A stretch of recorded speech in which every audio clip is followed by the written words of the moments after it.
Step into Value Zone. Value Zone. Hypermart. Patancheru. చిన్న పిల్లలకు చిన్న వయసు నుంచే మంచి చెడు నేర్పిస్తూ ఉంటే అది వాళ్ళ మెదడులో నాటుకుపోతుంది. మనం ఏ అలవాట్లు నేర్పిస్తే ఆ అలవాట్లే చివరి వరకు కొనసాగిస్తారు. కానీ కొందరు కేటగాలు చిన్న పిల్లలను ఆసరా చేసుకుని వారితో దొంగతనాలు చేయిస్తున్నారు. మంచి భవిష్యత్తున్న బాల్యాన్ని జైలు పాలు చేస్తున్నారు.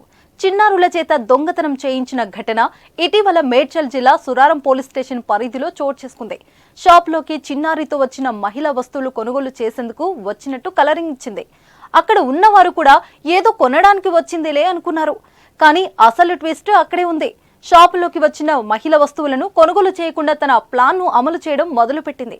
తనే కావాలని కొన్ని వస్తువులను కిందకి పడేసింది. ఇది గమనించిన షాపులోని వర్కర్ కౌంటర్ను వదిలి వస్తువులను సరి చేయడానికి వెళ్ళింది. వెంటనే మహిళ తన ప్లాన్ అమలు చేసింది. తనతో వచ్చిన చిన్నారిని కౌంటర్ దగ్గరకు పురాయించింది. రంగంలోకి దిగిన చిన్నారి మొదట 2 కౌంటర్లను తెరిచి చూసింది. వాటిలో ఏమీ లేకపోవడంతో మరో కౌంటర్ను తెరిచింది. అందులో ఉన్న డబ్బులను తన వెంట తెచ్చుకున్న సంచిలో వేసుకుని ఎవరికీ అనుమానం రాకుండా అక్కడి నుంచి జారుకుంది. తర్వాత నెమ్మదిగా మహిళ కూడా జంప్ అయింది. ఆఖరికి గమనించిన షాప్ యాజమాని సీసీ ఫుటేజీ చెక్ చేయగా అసలు విషయం అర్థమైంది. లబోదిబోమంటూ పోలీసుల దగ్గరకు పరిగెత్తడం షాప్ యాజమాని వంతైంది. అయితే సీసీటీవీలో చిన్నారి దొంగతనం వీడియో వైరల్ కావడంతో పలువురు పలు రకాలుగా కామెంట్లు చేస్తున్నారు.